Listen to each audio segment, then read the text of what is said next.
All right, everyone. Welcome back to this November 6th edition of the Howlin at the Mic podcast. I'm Chris, and I'm alongside my co-host Peyton tonight. A little better vibes with the team, I think, since the last podcast. I think the previous win over the Houston Rockets last night did a little bit to calm the nerves of some of the fan base after kind of a tumultuous 5-5 start. Is that the right word, or is I don't that know. the I don't know what that word means, Chris. You're gonna have to pull it. You're gonna have to define that one. Gonna add that one to your list of into your thesaurus. But yeah, I think vibes are a little better depending how you look at it. The way I look at it, I think vibes might even be a little worse after that game because now you look at it and say, okay, if we don't have Rudy Gobert, this is what we can do. The team looked a lot better. It looked everything was moving a lot better. It looked like the Wolves last year. It looked like kind of what we're used to in Wolves basketball. So it's kind of teasing us of like what we could have if we didn't do the Gobert trade. So once he comes back, we're gonna have to go back to this process of learning, this process of the slow grind, and it's gonna be painful. It's gonna be slow, but it was nice to get a dub because if we would have lost that game to the Rockets, wow, I don't even know what I would say. Yeah, let's get in front of this narrative too before it starts anywhere else. Yes, we won without Rudy Gobert. I think a lot of people will point to the fact that it looked more spaced and the ball was moving more freely. If I'm being honest, I don't think that really had too much to do with Rudy Gobert per se. I think it has a lot to do with a guy who is in 5 out of 5 of our top net rating lineups this year, Mr. Jordan McLaughlin. Mm. That guy has a case to be the starting point guard on this team, and there's a few reasons I think for that to happen. But again, it is early in the season. Net rating based on the first 10 game isn't a full sample size to see whether or not a lineup's good. But I think the ball movement has looked better these last two games, and Mr. 10 assist a game Jordan McLaughlin is a big reason why. Chris, you just made me think of that. Like, what would the harm be of having D'Angelo Russell come off the bench, 6 man? I mean, maybe that could fix the problem for having too many ball dominant players in the starting lineup. You bring a guy like D'Lo in as the 6 man, he gets a little bit more freedom. He gets a little bit more of that Nas Reed D'Lo connection. That could be an option that we should explore. And Peyton, you just hit the nail on the head. I told you I had a hot take before the Was show that the hot started. take? The hot take was the starting lineup should be Jordan McLaughlin, Okay. Anthony Edwards, Jaden McDaniels, Kyle Anderson, who was tremendous last night, by the way, and Cat. That should be the Wait, starting whoa, five whoa, we go roll back. out. And oh, Go hold back. on. You lost me there. What was it again? So we got Jordan McLaughlin, Okay. Anthony Edwards, Jaden McDaniels, Kyle Anderson at the 4, and Mr. Cat at the 5. And hear me out. We platoon that with D'Lo, Nas, Noel. We got TP, and then we got Gobert. And we do this little platoon lineup, and it works the best of both worlds for everyone. You know what I'm talking about? I mean, you should look at the Ant and McLaughlin net ratings together. They're the best. They're the best on the team right now. So I mean, I'm not saying you roll out two just specific lineups like that. No one can interchange and play with each other, but I think those are your two bread and butter lineups, especially when like the starters start coming out. You have to leave in players to get those two lineups, I think, the most on the floor. Because that's what's working right now. You gotta if you're Finch, you gotta hammer the lineups that are working. And I think Right. that's what he did well the other night, and that's why we won. Yeah, I mean, I don't think you cannot start Gobert. I think that's just he's gonna start. He's gonna have to start every game just based off of like you can't overpay that much for a player and then not start him. But D'Lo, I like that. I like that a lot, and I don't know. It It's kind got of me thinking. draws parallels to Russell Westbrook. And I think the issue with explaining that to D'Lo is he's one obviously not going to take that well. I don't think coming off the bench. He's kind of got he's not really he remember after the game 6 when we lost and he got pulled. We were at the game. Yeah, Remember he was not happy in the post game. They asked him if he was all right with that. He said no. yeah. I Well, mean, hell, I agree with him. I wouldn't be happy with that shit either. it's just I feel like D'Lo's got a pretty big head when it You comes think so? to I so don't when it know. comes to viewing how he plays, I think he thinks he's better than he is, and that shows in his play style. You can see we can't have the 3 for 15 D'Lo nights. Like that's not acceptable. That when we have that many talented scorers on the team and he's the one taking 15 shots, you Yeah. can't have that unless he's making more than half of them. Or unless he's on the bench and he's coming off and doing that with the bench players when shots need to be taken, when the ball's stagnant. So that would be a true test because he always talks about he's a leader. He loves the coaches. Him and Finch are always talking. If he could man up and leave his ego behind and do something like that for the team, wow. I mean, I would respect him so much. I already respect DLO a lot as a person, as a player, but I would respect that because that takes a lot. And maybe he comes off the bench and then he starts heating up and then he earns his way back in the starting lineup. I don't know.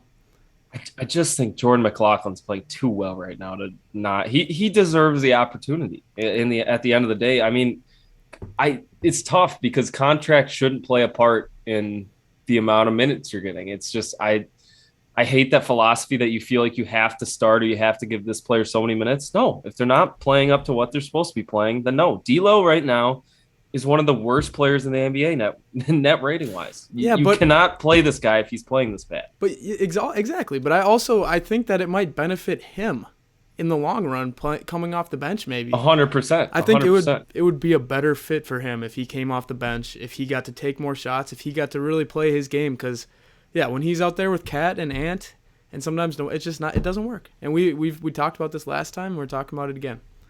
And I'd like to highlight another player too. We were talking about Kyle Anderson. I think was tremendous against the Rockets. I don't know if you caught most of the game or I not, saw a little but bit of it. Yeah, he was the other point guard out there besides McLaughlin. He was distributing. He was help defense. He was just talking like it.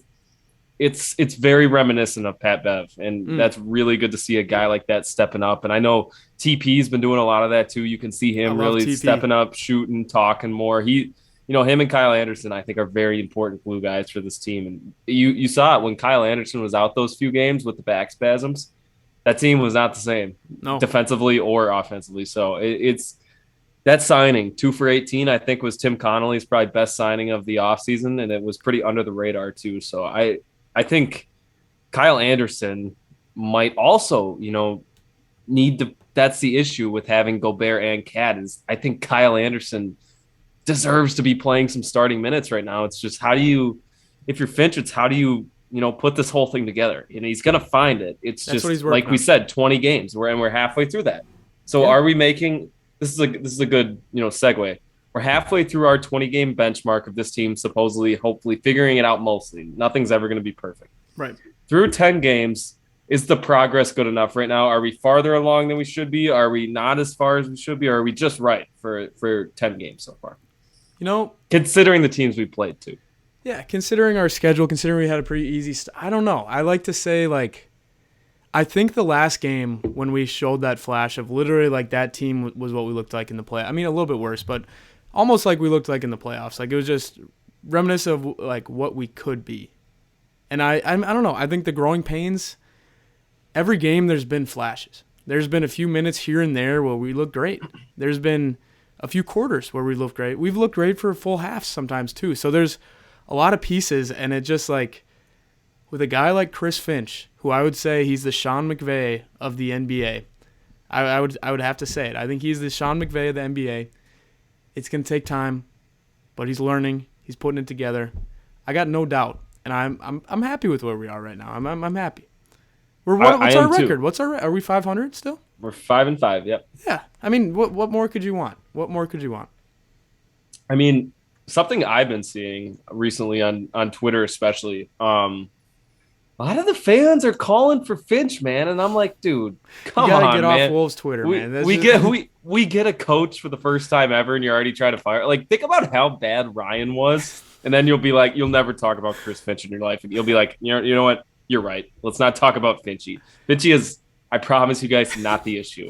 It's the player. It's on the players to start trying to figure this out a little bit more. There's only so much a basketball coach can do, and I mean, we played the sport. Coaches are important, but at the end of the day, if the players don't execute, I mean, what is there? What you can't be a coach and be on the floor at the same time. I think he's putting guys into good positions. I think the ball gets sticky, and that's on the players. Yeah. I And, mean, it's like what Steve Nash said. He literally, as he was exiting the Brooklyn Nets, he's like, They don't listen to me. I can't do anything. Like the coach can only do so much. If the players aren't going to listen to the coach, well, he can't do anything about it. Yeah, and I know Finch harped on it when he did his media session after the prior loss to the Bucks. Bucks.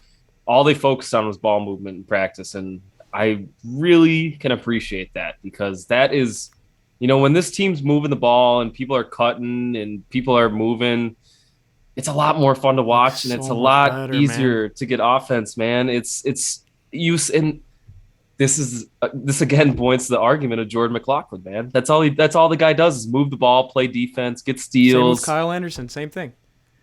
You And just love and players like Chris, that. I think the thing with those two guys specifically is I don't know their personalities. I've never met them in person, but I feel like they're two guys. They don't give a shit if they start or if they come off the bench or at all. Like they're just out there to move the ball.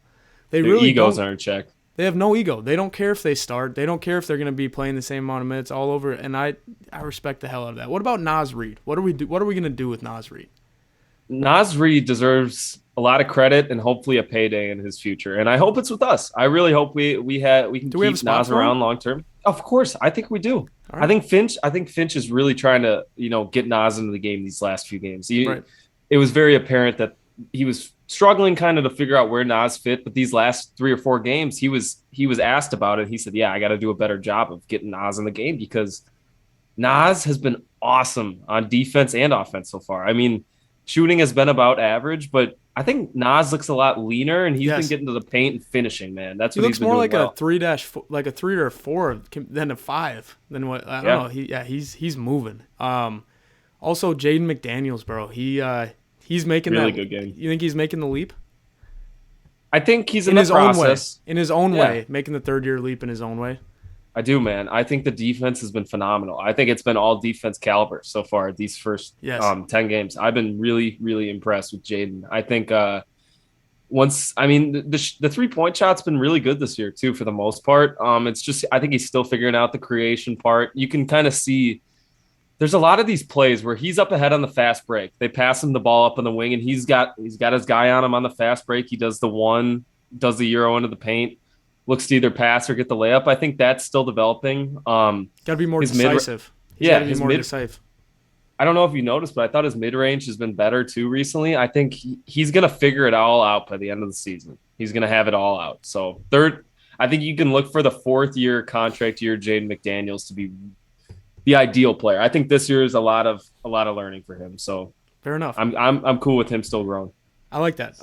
Another point I want to bring up. So the Suns game was, I think it was Tuesday or Wednesday last week, whatever. I was watching it. It was a late game, 9 p.m. start here, and I remember texting you. I was like, dude, the mid range is open every single pick and roll. Because when Rudy Gobert or Cat sets a pick, they do drop coverage. I think with Gobert, they do the drop coverage, and that mid range for Ant, for DLO, for Jalen Noel, or a little floater is there every single time. It's wide open. I don't know why they are not exploiting that. Yeah, I was really struggling again with Jalen Noel that night. There was a couple things he was doing, I think, that were just the wrong. I think sometimes he forces it a little too much when he comes I think he comes into the game just looking to like just fire away immediately, trying to get into the game. And I think he's got to take a step back, get into his role, and be really good in his role. And that's just helping out with the scoring. I mean, you're not looking for him to come in and do anything crazy. You're just looking for him to come in and supplement the scoring. So I mean, I think that aspect's got to get a little bit better for him. I think it's the decision making at times it's the catch the ball in less than a second. You either pump fake, pass, or go. Right? It's what this team's got to do, and it's not just Jalen. I think it's a lot of the perimeter guys right now. So I think, especially in that Suns game, that was apparent. I think they just needed to be decisive and do something. Like you can't just sit there and hold the ball, dribble, pass. Dude, those Suns are a damn good team. Like they Mhm. were like sometimes in 2K I've noticed when you're playing or back in the day in 2K when you're playing like the CPU Warriors or whatever and and it's like a game where you're meant to lose and they just make every single shot every time down the court. That's Mhm. what the Suns are like. We couldn't make a mistake because if we missed a shot, they would go down and make it. Like we made it close, but they just Well, They're going to be out with a very very important piece though. I don't. Cam Johnson hit 26 against us. You remember that? Yeah, who was guarding He him? he just tore his meniscus, so he's Oh, out for a little bit. So I mean, that's a ginormous hit for that Suns team because he's a he's a huge great piece. player, bro. Because he's filling in for Jay Crowder, who's upset right now, looking to get traded, and that's a I mean, he killed us. I know that for sure. He He was the reason they killed won us. that game. So Yeah, like I was wondering who the hell was guarding him. Like that should be Jaden McDaniels not even letting him touch the ball there, and that he was getting open every possession. Like he was that brings exploiting me us. that brings me to the issue that I brought up the last podcast too, which I said I think was my biggest issue with this team so far, and that's been the perimeter, like not getting out on shooters. We've been giving up wide open threes in every single game so far. I don't know if you noticed, but every team shoots like a really good 3-point percentage because we give Wide open NBA three. players wide Yeah, open you can't threes. give an NBA player wide open three. Any NBA player. I wouldn't even give Rudy Gobert wide open threes. Oh Like God, I might give him one after that one. Jeez, did you see that 3-pointer he took? horrible. Oh He's getting influenced by Cat a little too much. But yeah, you can't give an NBA player an open three, no matter what. And like you got to close out the shooter. I don't know. And then we've also talked about this is when they're shooting so many threes, they're gonna have these long rebounds, and that's when we struggle if we give up the long rebounds. yeah, yeah. There, as you could tell, there's still a few issues with the team, but I think to your point earlier, I think some of this stuff is getting ironed out slowly but surely. Yeah, Like the spacing and the ball movement, I think is they're figuring it out a little. They're figuring out the lineup combinations. They're figuring out people's tendencies. That's good. I think the defensive end might be like the thing where we're all not really looking at because it's not flashy like offense, but there's some things that really need to get fixed, within there that have to do with the drop scheme. So I don't know. We'll see. I hope it gets ironed out here in the next 10 games. I think what's another big thing I was trying to bring? Cat. I wanted to do a little synopsis on Cat this episode because I feel like we did a lot of Cat episodes last year. I don't think we've went in deep he gets on no. Cat He's this kind year of the yet. forgotten wolf, honestly. Like, cause so most hated wolf, DLO, most loved wolf, Ant. Cat might be the most hated wolf I think this year potentially. it's D'Lo right now. I think Okay, I'm okay, saying right that's fair. now the reason why Cat's not getting talked about is because it's D'Lo and Cat are kind of most loved, most hated, like teeter totter, and then Gobert is just the unsung wolf. No one talks about Gobert really as a player. Have you noticed that? Like the games that he has, like no one really talks about like him like having 20 points, 20 rebounds. Like it's just kind of like, oh, it's not working. But Gobert's having a great season. Yeah, But Cat, and get into Cat. I will get into Cat because I thought last game was actually really was a really good Cat game. I don't know. I thought he was playing really well in the paint for the most part. The three ball was finally going down, which was huge for him. Opens The up catch and everything shoot. else. Opens up everything else once he gets that shot Yeah, going. his passing has been great this year so far too. So I've been really impressed with Cat. I know a lot of people are down on him right now, and I actually don't know why because he's for sure not the reason why this team is 5-5. I think it's honestly probably mostly Ant and D'Lo to this point why they're 5-5. And I hate to say that, but there is still some issues with Cat that I have, and it's really nothing to do with his like playing.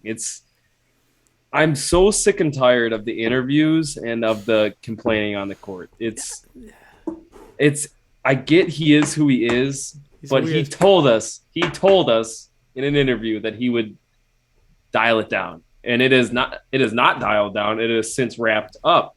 It's every single call now. Chris, And it's affecting his play when he does it. And he's still phenomenal. But he could be even better if he didn't complain. Chris, how many times has someone told you something and then just did the exact opposite in your life? How many times? A lot. But this is basketball. This isn't just random stuff in my life. No, this is basketball. Exactly. Cat, that's who he is. I already have. It's part of his game. It's sometimes like Steve, or I'm trying to think of who's a really good player that can't shoot threes. Jared Allen.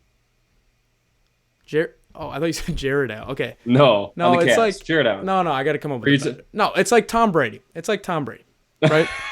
No, you got to accept him for who he is. Tom Brady is not scrambling for 40 to 50 yards in a game. He can't. Agreed. That's not him. What he does is he passes the ball. He does great other things. What I've noticed about Cat is the one thing you have to accept about him is he's gonna complain about calls. He's gonna say stupid shit in interviews. It's just who he is. I don't think there's any changing in that. I honestly I don't think so. I think last year, I think if he watched back the playoff tapes and saw that maybe that's the reason why we lost to the Grizzlies is because he mentally collapsed in 3 out of the it because he it literally mentally collapsed like 4 times. That's why we lost to the Grizzlies. If he's not able to look at that tape and see that and change, it's just not going to happen. There's no way that he will ever change. And you just got to accept it and look at the positives with Cat because I don't know. I don't think it can ever change. I agree, and you brought up a good point. So like we talk about so much how Cat mentally collapsed in the playoffs. Why does no one ever bring up DLO? Like DLO didn't collapse. He wasn't even there. He was just a ghost on the court. Yeah. Why does no one bring that up? You ever see like the missing posters and it says missing since the play-in game? Yeah. It's exactly right. Yeah. It's funny. It's the narratives. There's just so many narratives in this community. I love it though. It's the fun of it. Yeah. For the first couple of days after the playoffs, it was okay. That was D'Lo's last game. I honestly kind of believed it. I didn't want to believe it, but I was like, yeah, there's no way that your starting point guard gets benched in Game 6 of the playoffs for a guy who was J-Mac on a two-way last year? Jordan McLaughlin was on a two-way contract. For a two-way guy. He gets benched for a two-way guy. Well, I think in fairness, I think he did get signed in the middle of the season. Okay, whatever. Like, but he started out on a two. Like, you can't have your $30 million point guard on the bench at the end of a playoff series. That's just not acceptable. So I was like, all right, he's not playing here, so he's going somewhere else. But he came back and.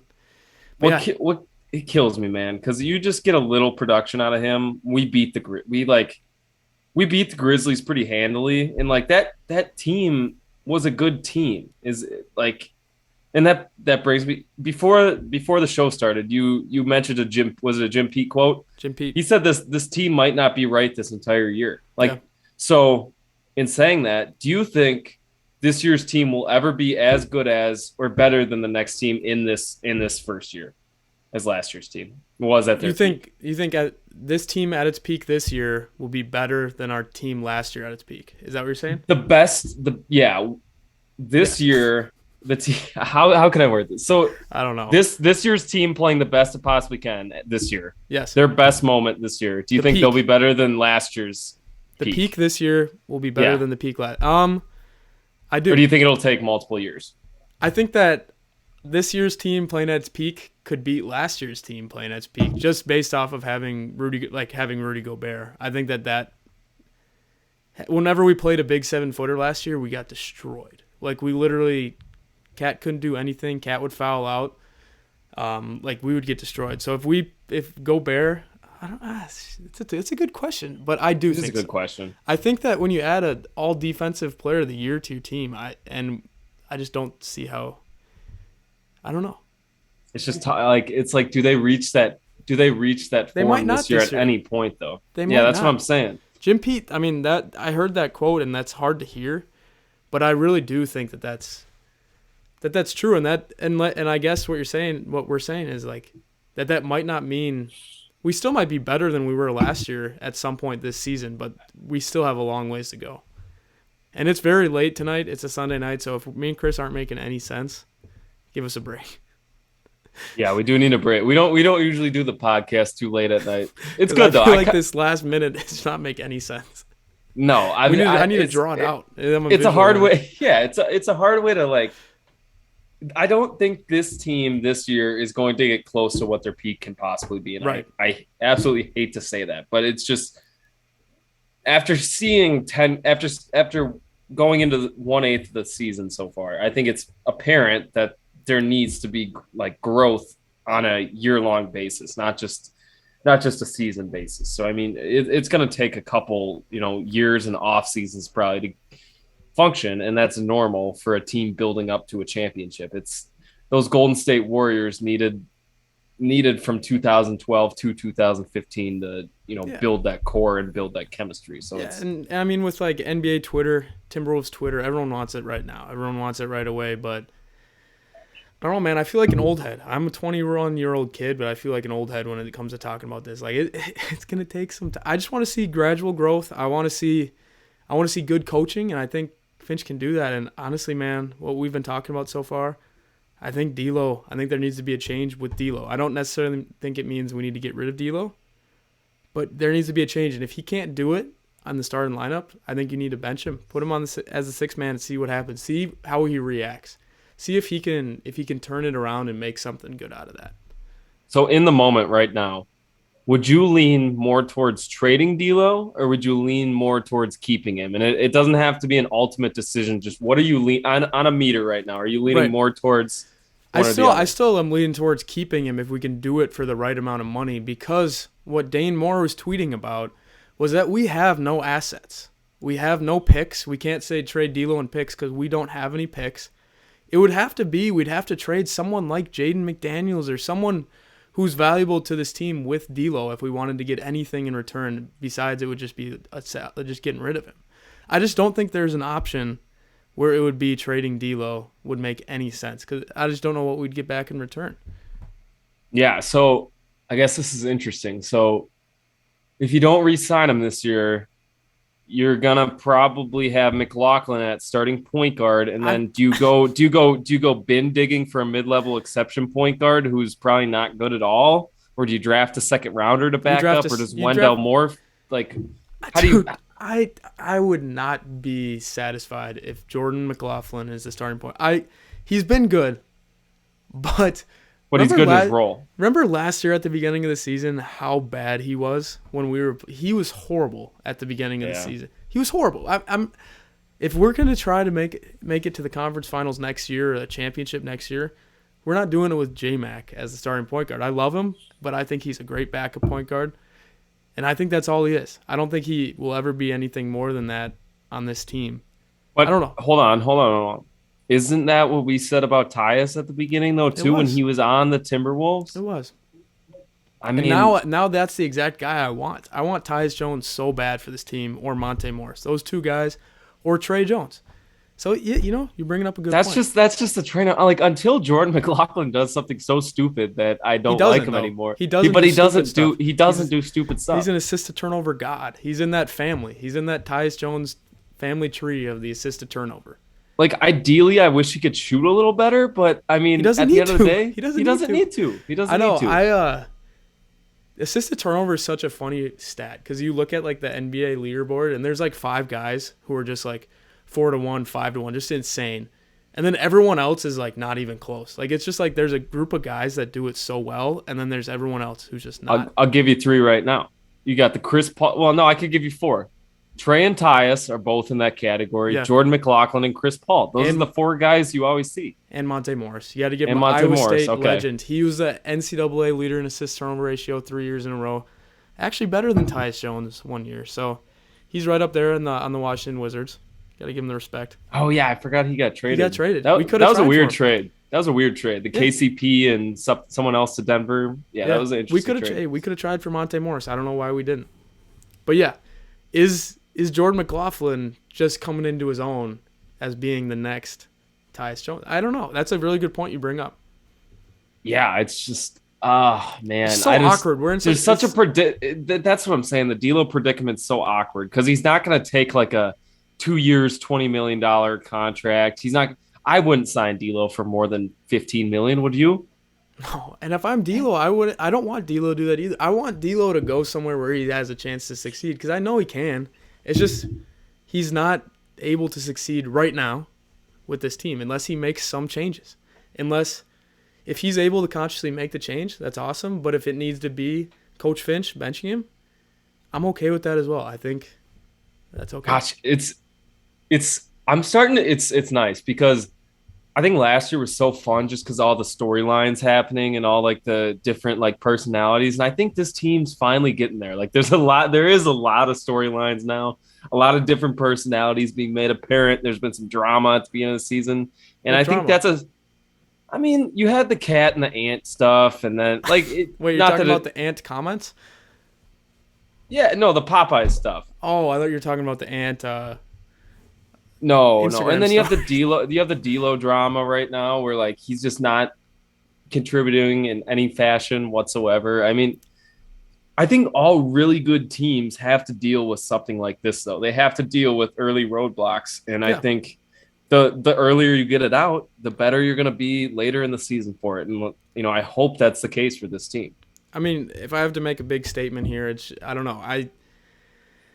I'd put $100 on it right now that DLO is going to be on the team at the end of the season. Like there's not a situation where DLO's not on the team. So either we're going to have to figure it out, or it's just going to keep messing with us. I don't know. I think that's the number one storyline we look at right now.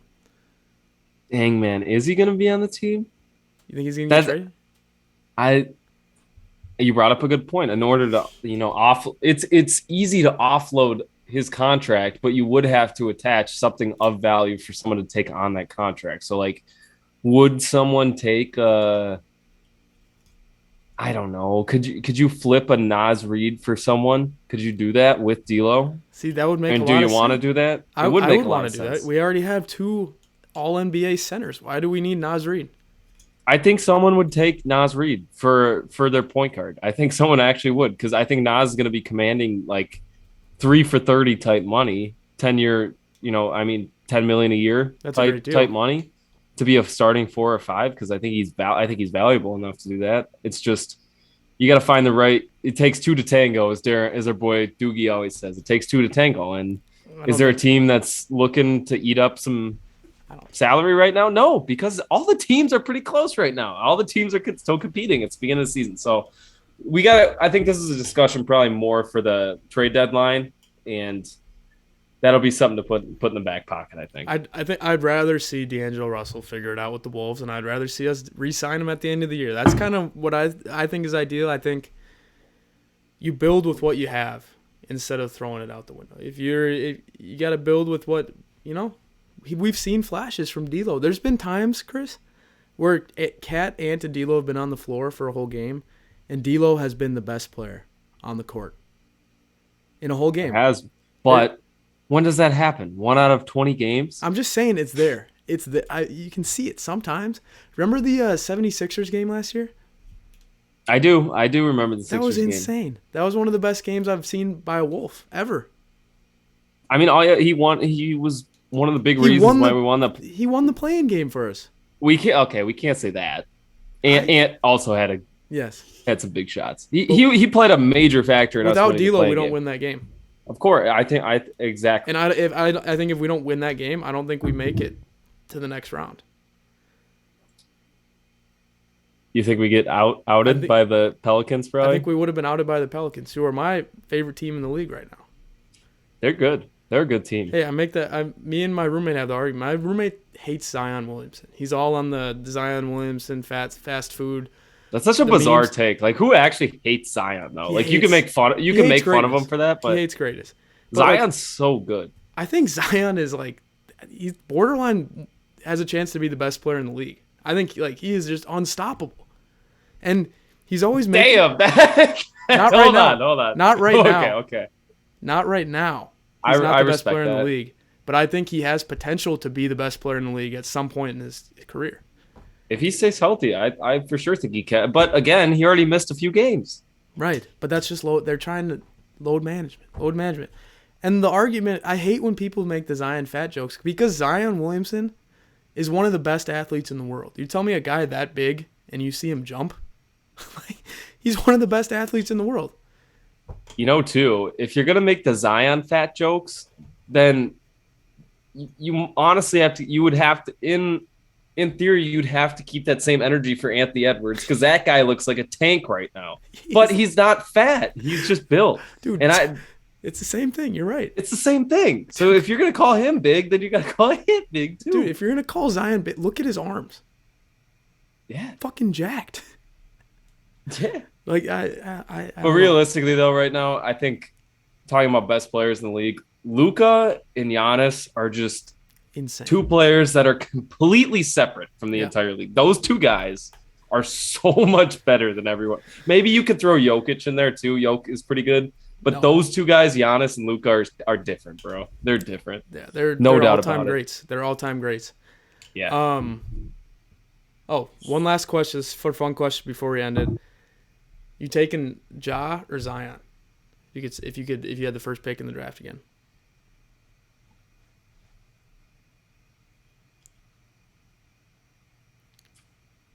Mm, it's a tough one, man. Because Ja's Because we having hate Ja. Because we hate. Ja's having a tremendous season right now. I would.